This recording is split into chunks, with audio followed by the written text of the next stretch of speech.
किस्से, कहानियाँ, स्टोरीज। देखिए, ये जो दुनिया है ना, ये दुनिया लोगों से नहीं बल्कि कहानियों से बनी है। हर गली, नुक्कड़, मोहल्ले, यहाँ तक कि इंटरनेट भी कहानियों से भरा हुआ है। शायद इसीलिए सोशल मीडिया में हम भी सब स्टोरीज शेयर करते हैं, है ना? स्टोरीज जो कभी आपको हंसाए तो कभी आपको रुलाए, कभी आपको प्रेरित करे तो कभी आपको अपनों की याद दिलाए। इसी मज़ेदार दुनिया के कहानियों के पिटारे से आज मैं लाया हूँ एक बड़ी मज़ेदार सी कहानी है चिंटू भैया की मेरी जुबानी। क्या आपने कभी वो कहावत सुनी है, चिराग तले अंधेरा? नहीं सुनी? तो आज हम सुना देते हैं और उसका मतलब भी समझा देते हैं। चलिए आइए आपको मिलवाते हैं चिंटू भैया से, उर्फ भावनगर के लव गुरु। वैसे तो जब भी भावनगर में किसी लड़के को प्यार में कोई दिक्कत होती तो वो सीधा चिंटू भैया के पास आता। पर क्या बताएं, चिंटू भैया को आज तक भावनगर में किसी लड़की ने भाव नहीं दिया। वो कहते हैं ना, जो खुद अच्छे खिलाड़ी नहीं बन पाते वो सीधा कोच बन जाते हैं। नहीं, ऐसा नहीं है कि इनका खाता नहीं खुला। कॉलेज के पहले साल में एक लड़की से इनका टाका भिड़ा था, पर उसका टाका किसी और से भिड़ गया। तब से उसकी याद में अपने चिंटू भैया शायरियाँ लिख रहे हैं। अब तो शायरियाँ लिख लिख के इतने डायरिया भर चुके हैं कि बाय गॉड की कसम, डायरिया बेच दें तो महीने भर के बियर का खर्चा निकल जाए।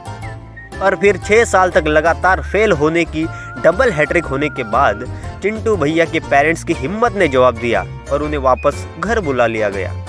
आज चिंटू भैया भारी मन से कॉलेज का कैंपस छोड़कर वापस घर जा रहे थे। और जिन जिन ने चिंटू भैया की वजह से प्यार में बीए पास किया था, वो सब गीली आंखों से चिंटू भैया को बाय बोलने आए थे। चिंटू भैया, आप चले जाओगे तो हमारी हेल्प कौन करेगा? चिंटू भैया। ये सेकंड ईयर का रोहन है। चिंटू भैया उसे दिलासा देते हुए बोले, अरे रोहन, अंबानी जी के कृपा से फ़ोन कॉल बहुत सस्ता हो गया है। फ़ोन कॉल करना और समस्या का समाधान पाना, टिंग टॉन्ग। इस भरत मिलाप के कार्यक्रम में चिंटू भैया को पता ही नहीं चला कि कब 11 बज गए। 11:30 की तो उनकी ट्रेन थी। फिर हड़बड़ी में चिंटू भैया भागकर स्टेशन पहुंचे। जैसे ही प्लेटफॉर्म पे पहुंचे, उन्होंने देखा कि धीरे धीरे ट्रेन के पहिए झुक झुक झुक झुक झुक झुक झुक झुक झुक झुक करते हुए रफ्तार पकड़ रहे थे। चिंटू भैया अपना सामान पीठ और हाथ में थमाए ट्रेन के पीछे भाग रहे थे। बस ट्रेन छूटने ही वाली थी कि तभी ट्रेन के कंपार्टमेंट में से एक हाथ बाहर निकला। हाथ में गुलाबी रंग की चूड़ियाँ और सुंदर सी मेहंदी लगी हुई थी। पूरा माहौल स्लो मोशन में कन्वर्ट हो गया। अपने चिंटू भैया उसकी मेहंदी में अपना नाम ढूंढने लगे। डीडीएलजे में राज ने सिमरन को ट्रेन पकड़वाई थी, मगर यहाँ तो सिमरन खुद अपने राज के लिए हाथ बढ़ा रही थी। चिंटू भैया अपने प्यार भरे ख्यालों में खोए ही थे कि तभी लड़की ने आवाज़ दी, अरे अरे, देखते ही रहोगे या पकड़ोगे भी? ये सुनकर जैसे ही भैया को होश आया, उनकी आंखें मेंढक की तरफ फटी रह गई। और रहेंगे भी कैसी नहीं। भैया ने आज तक इतनी सुंदर लड़की सिर्फ फिल्मों में देखी थी। माँ कसम, पूरी माधुरी दीक्षित लग रही थी। भाई ये तो ऊपर से हाथ भी दे रही थी। भैया ने तुरंत हाथ पकड़ा और ट्रेन में चढ़ गए। जैसे ही डब्बे में पैर रखा, सीधा जाकर लड़की से टकराए और बैकग्राउंड में ये वायलिन बजने लगा। अच्छा, नहीं बजा? चलो कोई बात नहीं, मतलब अगर बच जाता तो टाइटैनिक का पोज भी भैया और भाभी के पोज के सामने पानी मांगता। सॉरी, ऐसे भैया भाभी बोल रहा हूँ, पर क्या बताएं, चिंटू भैया दिल ही दिल में उसे अपना पति मान चुके थे। चिंटू भैया को अपने से दूर करते हुए लड़की ने कहा, हाथ छोड़ोगे भी या घर ले जाओगे? चिंटू भैया ख्यालों की दुनिया से बाहर आए और उसका हाथ छोड़ दिया। और वो लड़की अपने हुस्न की अदाओं को निहारते हुए अपने सीट की तरफ निकल गई। और जैसे ही पलटकर हंसी, माँ कसम, चिंटू भैया इस हंसी पर बाप की 2 नंबर की सारी कमाई दौलत उड़ाने को तैयार हो गए थे। खैर, लड़की तो चली गई और लड़की के हंसी पर जायदाद लुटाने के ख्याल के बाद चिंटू भैया भी अपने सीट की तरफ गए। लेकिन बंधु, अगर ट्रेन में आप एक सिंगल आदमी हो तो ट्रेन में बिछड़े हुए को मिलाना ये आपका तो नैतिक कर्तव्य होता ही है। जिस नैतिक कर्तव्य में अपने चिंटू भैया भी फंस गई। चिंटू भैया के सामने बैठे एक बूढ़े दादाजी अपने 60 साल पुराने प्यार से बिछड़ गए। दद्दू की दादी, आई मीन टू से पत्नी, जो 2 कंपार्टमेंट दूर किसी अलग डिब्बे में बैठी थी। अरे भाई, भारतीय रेल है, कपल्स को अलग करना उनकी जिम्मेदारी है। उनकी दूरी को दूर करने का जिम्मा चिंटू भैया के सर पर आ पड़ा।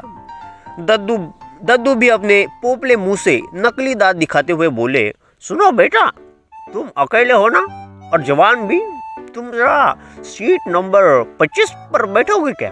तुम्हारी दादी उधर बैठी है और हमें उनके बिना नींद नहीं आती। चिंटू भैया ठहरे सच्चे प्यार को मिलवाने वाले लव गुरु, तो उन्होंने जी हाँ बोलकर अपनी विंडो वाली सीट उन दादाजी और दादी जी को दे दी और दादी को वहां से यहाँ रुखसत किया। और जैसे ही उस सीट पर जाकर बैठे कि तभी दो छोटे छोटे बच्चों को देखकर भैया का सारा मूड खराब हो गया। वैसे तो बच्चे भगवान का रूप होते हैं, पर पता नहीं क्यों चिंटू भैया को बच्चे शैतान का रूप लगते हैं। चिंटू भैया ने बच्चों से दूर एक कोना पकड़ा और अपने हुस्न परी के ख्वाबों में खो गए। पर कुछ ही देर बाद एक फैमिलियर से आवाज ने उनकी ध्यान साधना को तोड़ दिया। एक्सक्यूज मी, जरा पैर हटा लेंगे, बैठना था। आवाज सुनते ही चिंटू भैया की खुशी का ठिकाना ना रहा। उस दिन चिंटू भैया ने माना कि प्यार के पंछियों को मिलवाने से पुण्य तो मिलता ही है। वो लड़की जिसने चिंटू भैया को हाथ देकर बोगी में बिठाया था, अब वो लड़की चिंटू भैया के बगल वाली सीट पर बैठ गई। फिर क्या था, चिंटू भैया की नज़रें उस लड़की से हटने से भी हट नहीं पा रही थी। तभी उस लड़की ने बड़े सलीके से हवा से बिखरे अपनी जुल्फे अपने कान के पीछे की और चिंटू भैया को उसके कान के पीछे और झुमकों के नीचे एक तिल दिखाई दिया। कातिल कातिल कातिल। और भैया उस तिल पे अपना दिल हार गए। भैया से रहा ना गया और उन्होंने कह ही दिया, अजी सुनिए, अजी थैंक यू, आप ना होती तो आज मेरी ट्रेन छूट जाती। लड़की ने भी मुस्कुराते हुए कहा, ऐसे कैसे? अगर हम नहीं होते तो कोई और होता। तो चिंटू भैया भी बोल पड़े, ऐसे कैसे कोई और होता, हम किसी और का हाथ पकड़ते ही नहीं। लड़की चिंटू भैया के बात पर हल्का सा हंसी और बोली, तो क्या करते, ट्रेन छोड़ देते। चिंटू भैया कुछ बोलने ही वाले थे कि इतने में बगल में बैठा हुआ बच्चा बोल पड़ा, अंकल अंकल गोदी में बिठा लेना प्लीज। वैसे तो भैया को बच्चों से नफरत थी, पर बात यहाँ इश्क की थी। लोग इश्क में क्या कुछ नहीं करते, इन्हें तो बच्चे को सिर्फ गोदी में बिठाना था। इम्प्रेशन मारने के लिए हल्की सी मुस्कुराहट के साथ भैया बच्चे को गोद में बिठा लेते हैं। ये देखकर लड़की हंसते हुए कहती है, अरे वाह, आपको भी बच्चे पसंद है? जी बहुत, बच्चे तो भगवान का रूप होते हैं। लड़की को देखकर चिंटू भैया गिरगिट से भी तेज बदल गए। अरे हमें छोड़ो, बच्चे भी हैरान रह गए। फिर क्या था, बातें यूं शुरू हुई कि सफर का पता ही ना चला। चिंटू भैया का बस चलता तो वो ट्रेन वहीं खड़ी कर देते और बस यूं ही अपनी महबूबा को निहारते रहते। पर ये भारतीय रेल थी, चिंटू भैया के पिताजी की ट्रेन थोड़ी है कि अपने हिसाब से चले। हमेशा समय से पीछे चलने वाली भारतीय रेल आज समय से आगे चल रही थी। खैर, बातें तो होती गई, स्टेशन पे स्टेशन निकलते गए और जैसे जैसे मंजिल करीब आ रही थी, चिंटू भैया की दिल की धड़कनें और तेज होती चली जा रही थी। उन्हें बस यही डर लग रहा था कि ये सफ़र उनके महबूबा के साथ आखिरी सफ़र न रह जाए। बनारस आने में अब सिर्फ 3 स्टेशन ही बाकी थे। उन्होंने फैसला कर लिया कि अगले स्टेशन से चाय ली जाएगी और दिल की बातों को चाय की चुस्कियों के साथ कह दिया जाएगा।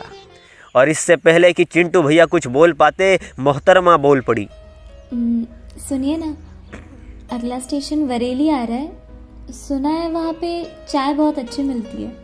बस फिर क्या था, चाय में घुले बिस्कुट की तरह अपने चिंटू भैया भी उस लड़की के प्यार में गुल हो चुके थे। उनको तो इस लड़की के हाथ की बनी चाय के सपने तक आ रहे थे। लड़की ने भी मुस्कुराते हुए कहा, जल्दी आइएगा, मैं यही आपका इंतज़ार करूँगी। ट्रेन स्टेशन पर पहुंची और चिंटू भैया उतरकर चाय लेने पहुंच गए। अरे भैया 2 चाय देना, एकदम कड़क, और हाँ एक बिस्कुट का पैकेट भी देना। उधर चाय उबल रही थी और इधर चिंटू भैया के अरमान जो बस बाहर निकलने को बस तरस ही रहे थे। भाई साहब, चाय बिस्कुट और दिल में भरे अरमानों को लेके चिंटू भैया अपनी सीट की ओर बढ़े और जैसे ही वो पहुंचे, उन्होंने अपने आप से कहा, लगता है लड़की ने दीवाना बना दिया है मुझे, गलत कोच में आ गया, यहाँ तो वो दिख ही नहीं रही। पर तभी उन्होंने देखा वो बच्चा जो उनकी गोद में बैठा था वो तो उधर ही था। हैं? आखिर ये लड़की कहाँ गई? तब ये भैया का ध्यान जाता है उनके सामान की तरफ जो गायब है। बगल में बैठे अंकल से पूछा, अंकल यह जो लड़की बैठी थी कहाँ गई वो? अंकल ने कहा, बेटा वो तो चली गई, बड़ा भारी सामान था उसके पास, बड़े मुश्किल से लेकर गई है, हमने खुद मदद की बाहर पटकने के लिए। ये सुनकर चिंटू भैया के पैरों तले भोगी खिसक गई। बुरा तो इस बात का लग रहा था कि किसी को बताएं तो बताएं क्या, कि जिससे प्यार हुआ वो दिल और सामान दोनों लेकर उड़ गई। तो कैसी लगी आपको हमारी आज की कहानी? ऐसे ही कहानियाँ सुनने के लिए टूर ऑफ स्टोरीज चैनल को सब्सक्राइब कीजिए और अपने दोस्तों के साथ भी शेयर कीजिए और सुनते रहिएगा tour of stories with Harshad चोरी।